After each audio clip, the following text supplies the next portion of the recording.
utterly embarrassing.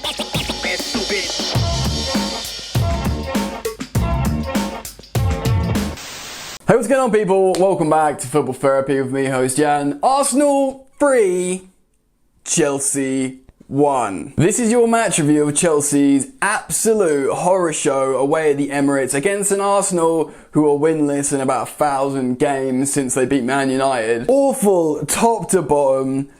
Management to player performance, everything was below par, except, I'll get it in now, Chelsea's wingers, actual wingers in the shape of Pulisic and Hudson-Odoi. Will get down to player performances and what went wrong here. I do want to get it in now because I'm a football guy. Arsenal played well. They were due a performance. They played really well like a team. They were hamstrung via injuries and people self-isolating. So you played a bunch of kids, Mikel Arteta. They played really well. Their pace was too much for Chelsea to handle. We all looked drunk and old for some reason. And I want to get it in early in the video. Arsenal do deserve credit for their win and their performance against Chelsea. So there it is, I got that out of the way. Now I'm going to dissect this game. I'm going to criticise the player performances. I'm going to criticise Frank Lampard. Do consider subscribing to this channel if you want usually positive content, daily Chelsea content I upload. Cheer me up by dropping a like on the video, Blues, please. If you don't laugh, you'll freaking cry. Alright then, let's take a look at the Who Scored match graphic to give you some idea of who played in this game and what went on. Frank Lampard persisted with his 4-3-3, which is fair enough, I suppose, against this Arsenal team. Mendy in goal, a surprise inclusion from both first choice fullbacks in Reece James and Ben Chilwell. Thiago Silva and Kurt Zouma in the centre half positions, Kante, CDM, and Kovacic and Mount start. So far, this is probably what absolutely everyone would have wanted Frank Lampard to start with. Christian Pulisic starts, great, but on the wrong side. Werner starts, I do feel a bit bad for him, and Tammy Abraham up front. Mikel Arteta went with like a 4-2-3-1 formation, and they weren't overly defensive. You know what? They brought the game to Chelsea. Goals scored from Lacazette, a penalty, and I didn't say it's early doors because I don't think it mattered. It wasn't a penalty. Or certainly Gary Neville said it wasn't a penalty in commentary. I didn't think it was a penalty. He was already going down and there was a glancing touch backwards onto Reece James's knee or something. I don't think it was a penalty, but I'm not even going to whinge about that because they absolutely deserved all 3 points regardless. A Xhaka free kick, which was actually really very good, and a Bukayo Saka cross come shot, and Mendy was out far from his goal.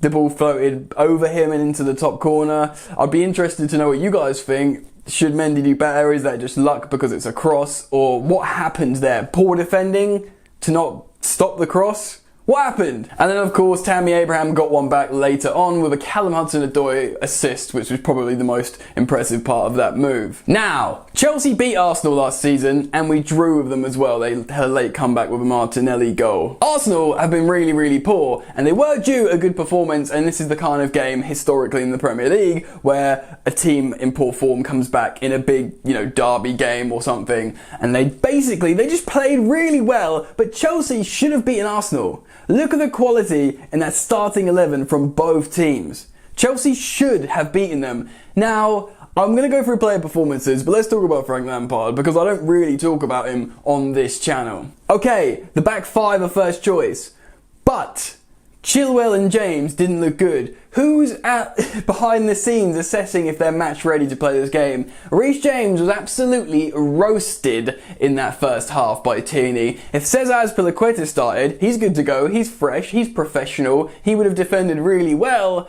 I'm not saying Cesar Azpilicueta should be first choice over Reece James, of course not, but Reece just looked completely off the pace, especially in that first half. So surely it's the manager's job to assess, right, that's the case with Reece James, we're coming up against a pacey, young, enthusiastic Arsenal side, play Azpilicueta. I guess Frank assumed we were going to dominate the game and create chances and just, below Arsenal away, like City did in the Cup? Is that what you thought? Similarly with Ben Chilwell, I know it's a little bit more urgent having him there over the likes of Emerson Palmieri, who's been okay of late, but the drop-off is huge. It's not the same as the drop-off of Cesar Azpilicueta. No functionality, there's no desire. And the front three, okay, I get Tammy Abraham has scored 2 goals last time out. He scored a goal in this game, and although he missed a few chances, he wasn't awful, okay? Now, Pulisic was great on the left wing, where he should be deployed. Now, Werner, I know it's an interesting one against Werner. He needs a goal. He needs a goal, and he can run the channels in the left wing. Maybe Frank thought, look, we've got enough quality across the pitch to beat a very poor Arsenal side here. I want to play Werner because I want to get him a goal, but I can't risk playing him down the middle because I want a focal point. Maybe he's planned to play Giroud against Villa, so he plays Tammy Abraham. But I understand why he plays Tammy Abraham. Tammy played well last time out. Yes, the scoreline against West Ham flattered us, but he got 2 goals, so I get it. I get it. Hudson-Odoi comes on and completely just looks great. So why aren't you starting Pulisic, Hudson-Odoi and Tammy Abraham? Or, you know, you're fine. If Werner's out of... just drop Werner. Anyway, that's my biggest criticism of Frank Lampard. Those front three, I suppose, and the fullback decisions maybe. I'm not behind the scenes, and, you know, I don't want to be emotional and reactionary here, but I really have to put that into question. But of course, the players have a lot to answer for this performance. So let's go into the player performances. Off the bat, Eddie Mendy was thoroughly disappointing for me. I don't know if he could do better for that Bukayo Saka cross shot thing. Maybe he didn't, you know, he did look rather far off his line, but it's one of those freak situations. But Mendy was poor for me, and I'm not judging him on, you know, not saving the penalty. I'm judging him on that weird pass forward and then puts himself into trouble against Lacazette. I don't think he was good in this game, Mendy. I just don't think he was good. I thought Reece James was poor. I was in this, like, you know, I didn't think it was a penalty, but I did think he was poor. I think Ben Chilwell was poor. I thought Silva was okay. I thought Zuma won aerial duels. I don't want to dig out them so much, but as a team, it was just so disappointing and benign and, like, stodgy. Kante was awful in the first half. He conceded the free kick that led to the Xhaka goal. He was all over the gaff, making misplaced passes. He got better, weirdly, when he went into the number 8 role, the right centre mid role. He's better as a CDM generally for Chelsea, but he got better in that role there. I don't know why, if it's a mentality thing, if it's just a opposition thing, but when he moved forward, when Jorginho came on, he got a little bit better. Kovacic, he was pretty good in the first half. I have no idea. That's another criticism for Frank Lampard. Why take Kovacic off? Well, I know, actually, I'm just sort of going against what I just said, because Kante did get better when he got pushed into that number 8 role. But Mount, I would have taken Mason Mount off personally. I don't think Mount was very good. Jorginho came on. He was a little bit different. We played a little bit differently. We beat Arsenal both times with Jorginho. No, not both times. A win and a draw last season with Jorginho playing that role. We look slightly different. But he misses a penalty. He's missed 3 relatively recent penalties. Dismal. Tammy Abraham was frustrating. He got a few chances, but he got a goal. And I really, you know, you're not going to dig out Tammy Abraham when you look at the rest of this team's performance. Do you know what I mean? He got a goal. He was making the runs. He was probably a little bit more enthusiastic than a lot of the other players. Werner, poor. He looks devoid of confidence. He needs to be brought out of the team. No one can be safeguarded from being dropped.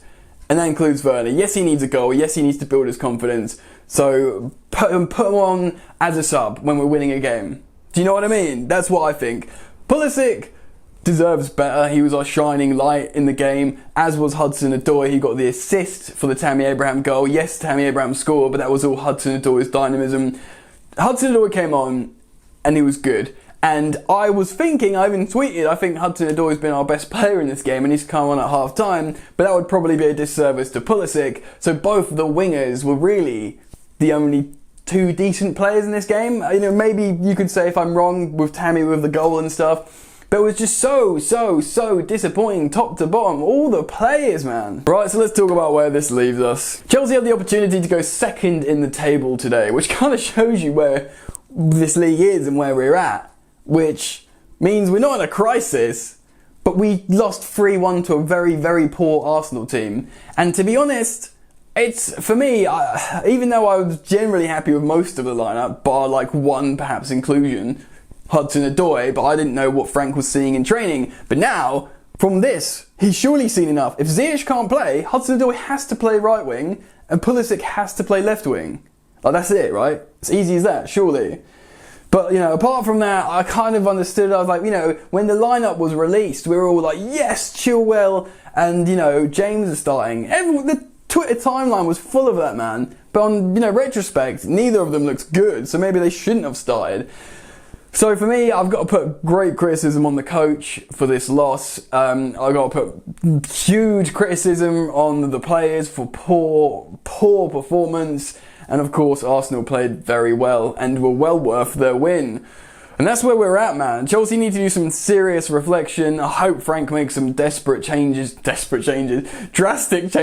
feels like desperate changes, man. It makes drop Werner, bring in Havertz, I don't know, man, make serious changes. Because I want to see a reaction after that dismal performance. It's all very well beating West Ham 3-0.